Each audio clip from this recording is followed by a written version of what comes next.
exploring the paths to leadership in business aviation, and tips on fostering a culture of leadership at your organization, particularly through challenging times.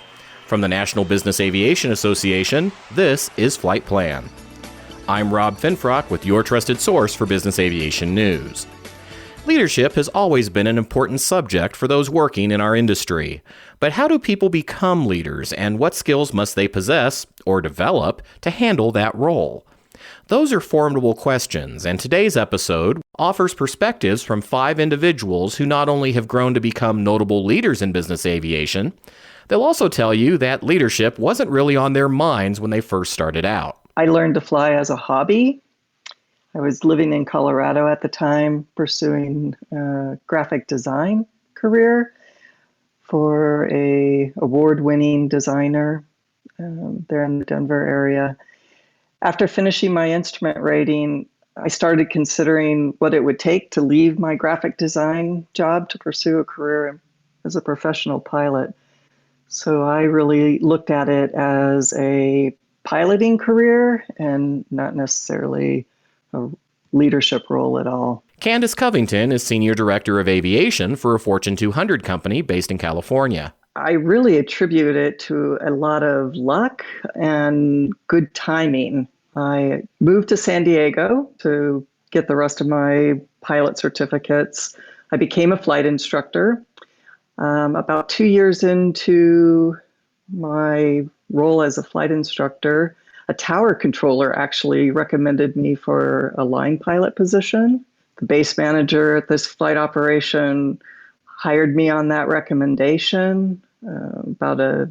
Less than a year later, that base manager left, and on his way out, despite my junior status in the group, he put me in charge. And then for me, the pinnacle of my career started last year when I realized a once-in-a-lifetime opportunity to start a brand new flight department for another Fortune 200 company in the Bay Area. And it was great to look at this question because I really attribute it to great timing, clear goals, and a whole lot of luck.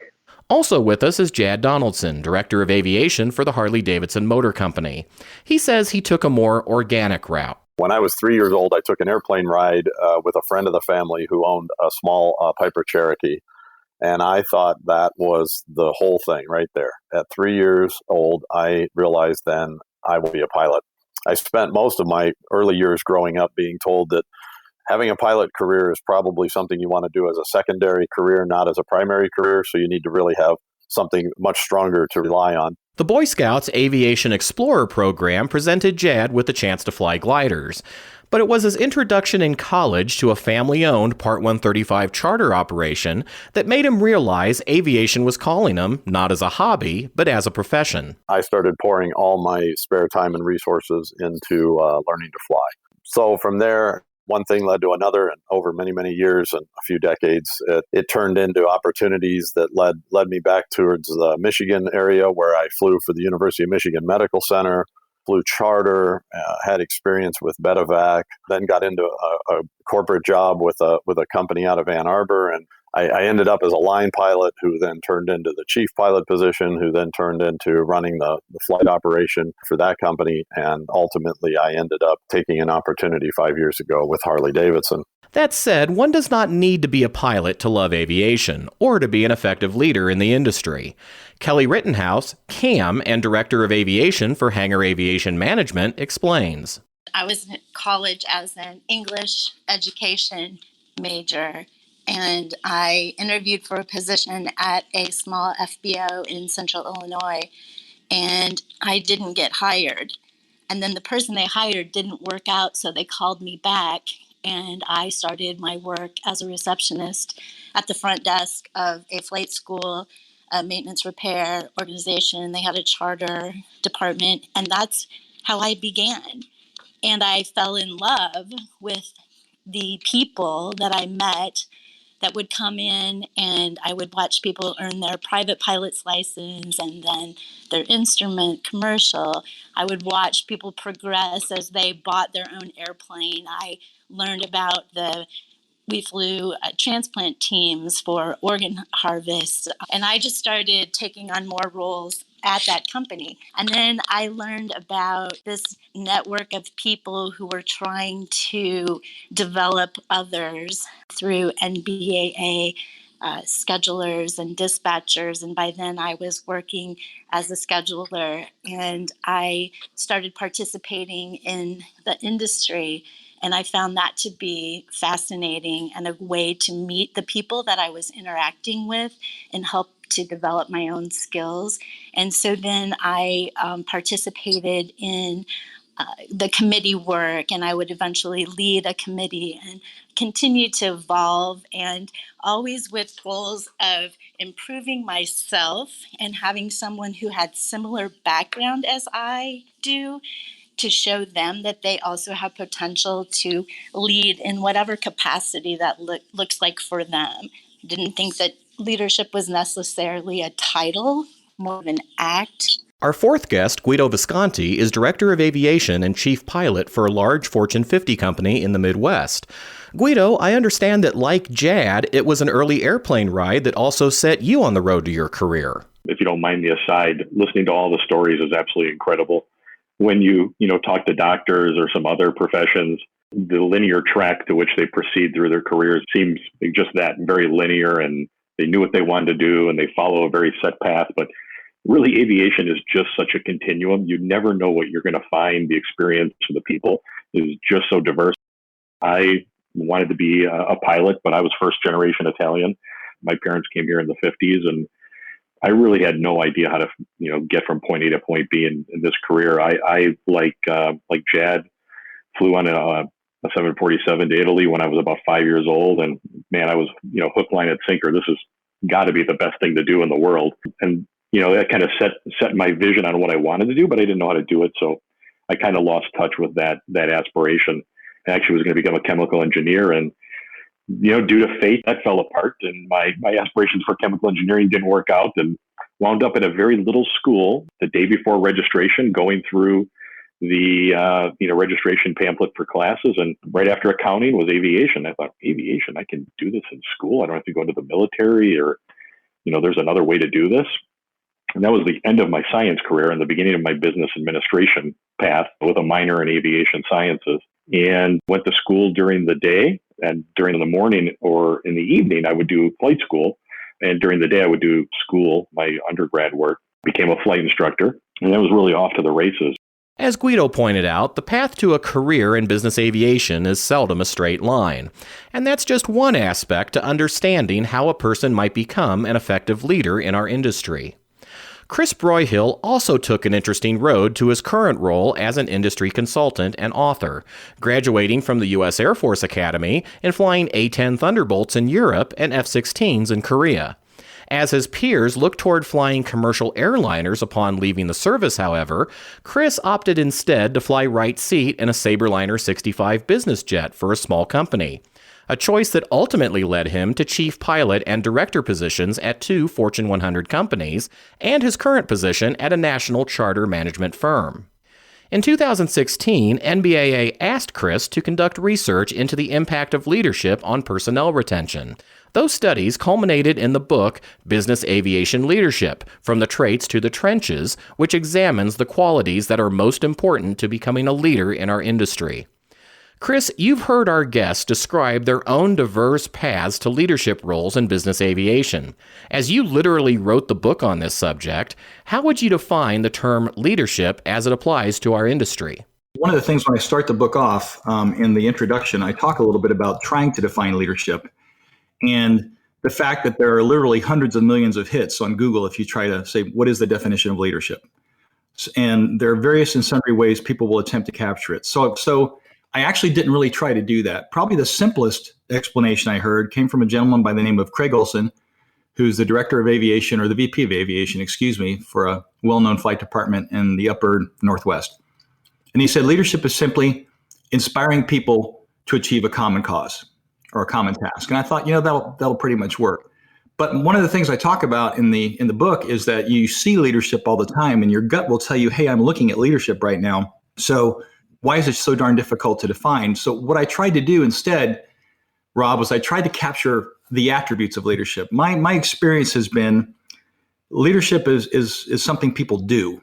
So I went through 15 different attributes in the book: integrity, lead by example, communication, empowerment, and credibility were the top 5, but there are 10 others. And just tried to show people this is what leadership looks like in action, as opposed to trying to define it. Jad, let's bring this back to your experiences. Do you think you had the traits Chris just mentioned when you first started out? Well, I think all of us have some of the pieces of those attributes. For me, I was always one to try to lead by example, and in some cases probably to a fault, because when you lead by example too literally, you could end up sacrificing other parts of your life in order to do that. So for me, that was kind of the one thing that I brought along. But I still to this day lead by example and try to empower my people every way I can. But I don't think, to all the people on this call, and we're all very different in how we got there, most of us stand on the shoulders of the people that came before us and or have had those experiences where we experienced a leader, for instance, that wasn't really great. We saw maybe a failure of leadership and we experienced it directly. Candace, would you agree? Absolutely. I would certainly amplify the fact that I think business aviation has been very generous to all of us on this call. It certainly has for me in time and resources. Again, those people that really showed us the right way to show up in our job. And then all those experiences of what not to do, I think really puts us in a great position to lead these organizations. I will say that empowerment piece is something that I picked up along the way. I think the passion and the resilience, the solid business sense, knowing what the right thing to do is, maybe those are things that I already had, but that empowerment and that development for an outward mindset to really mentor and create a landscape that your team can achieve their full potential, I think is really necessary and makes for an effective team in today's business aviation industry. Guido, another important aspect to learning the skills needed to be an effective leader is also learning what not to do. I think so many people had these, incredible mentors. I also had some incredible mentoring opportunities from the time I was very young. But when I got into aviation, not only did I have incredible mentors, but I had some really incredibly bad mentors. Not mentors, I should say examples of what aviation shouldn't be. I think probably all of the same generation or nearly so on the call, where access to the airplane was really a lever, right? So I try to make sure that I don't ever use access to information or betterment as a lever. In other words, I'm going to give everyone the opportunity who is fairly trying access to opportunity and betterment. It's never going to be something I lord over anyone to their negative.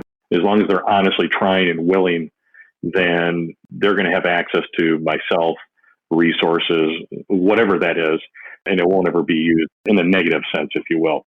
Kelly, what helped you identify the traits you needed to be an effective leader and to avoid the mistakes made by others? I was very fortunate to meet people who were willing to work with me and help me improve and answer my questions. And I ask lots of questions. I've had a number of opportunities to remind people that it takes a number of different skill sets and stakeholders to fill an aviation department and have you function well. And there are times when I've been challenged because I'm not a pilot. And so leading pilots has been questioned before. And I just reassure people that I see a bigger picture and I'm able to bring out the best in all of these individuals so that we can be successful, and to not wear that on like a chip on my shoulder or anything like that. It's more of let me show you how this can work and how this looks. I think also for me, I would echo the idea of communicating out information.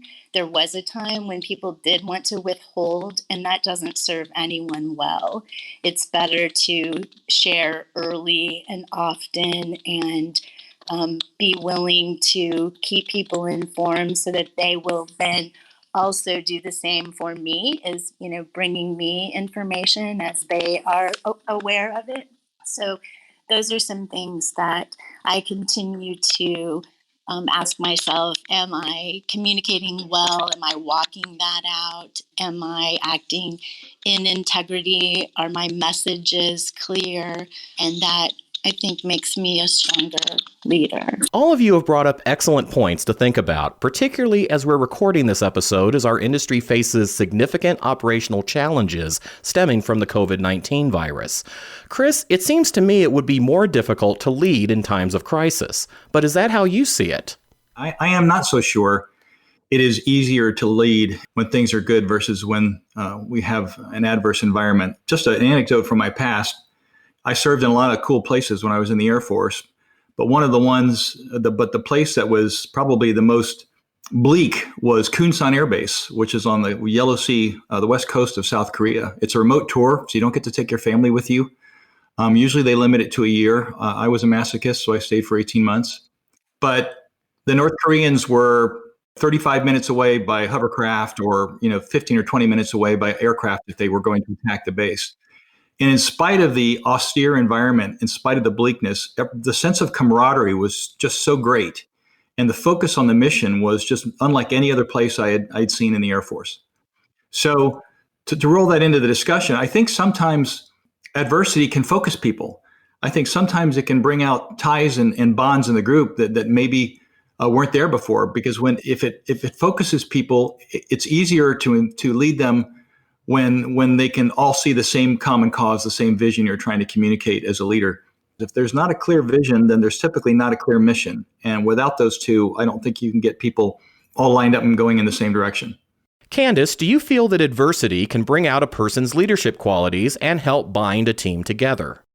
I do. And I agree with Chris that I think it takes vision. If you are a business unit of a larger enterprise organization, you've got to be aligned with, that business strategy. So you need to be nimble. But I think to Kelly's point about the team holistically and, hiring the right people, especially in times of ambiguity and adversity, the success of the organization, the flight department, is dependent across all of the functional groups of that organization.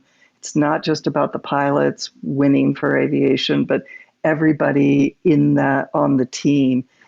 And so it's up to that leader to keep everybody engaged, involved, and feeling like they've got a voice and influence, and they're part of the winning solution. Guido? Yeah, this is really obviously unprecedented and really challenging time. I think the biggest challenge is keeping our team connected and communicating not only where we are, again, as Candace pointed out, how we intertwine and align with the corporate strategy, because we're not an aviation company, right? We're part of a Fortune level organization that has a strategy, and we play into that strategy tactically and strategically. So always reinforcing, finding that vision, communicating it back to the team, even during these times when we're ostensibly grounded. Part of my process is finding them meaningful work that still helps them connect back to strategy. So this is a time of opportunity for us, and communicating that, we've got lemons, it's time to make a whole bunch of lemonade. So while this is certainly unusual, we're going to take advantage of it and use it to our benefit. And we communicate that back to the organization as well. Kelly, how are you facing this challenge at your company? I've been spending a lot of time talking with the CEO, and he always reminds me that when we see people panicking and you're in a situation where there's panic, the best thing to do is slow down, take a deep breath, and look around you before taking any action. And so I've shared that back with my team as well. I think it's good advice. I think that we are in this unprecedented time of also opportunity. I mean, none of us know how long this is going to last and what that means. So we are following the rules as laid out by our governor.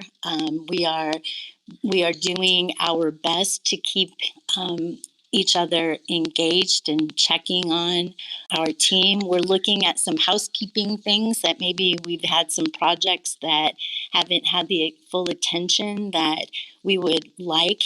And I'm trying to look at this as a time where I've said before, if I could just pause, if I could just hit the pause button for a minute and, well, what would that and look like for me and my team so that we do write a good story at this very difficult time?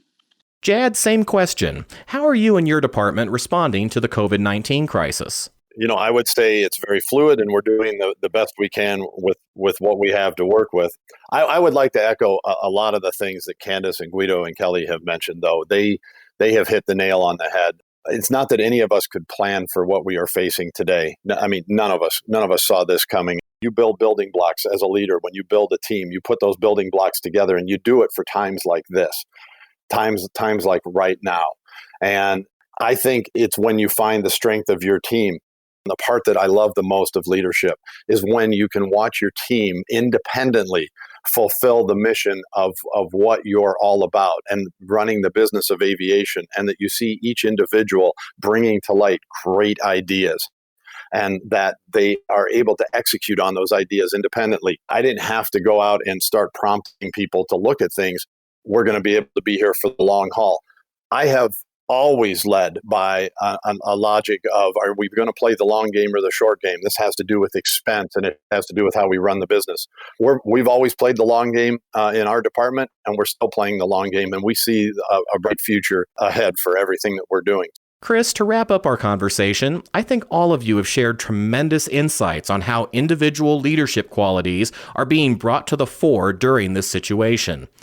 What advice would you share for a leader in our industry who, understandably, is perhaps feeling overwhelmed by that responsibility right now? I just think, and all four of these folks here have talked about it. I think you need to keep the big picture in view, and I think you need to communicate the big picture to your people in a way that's understandable, and use your own suite of skills to keep them focused on it and motivate them toward it.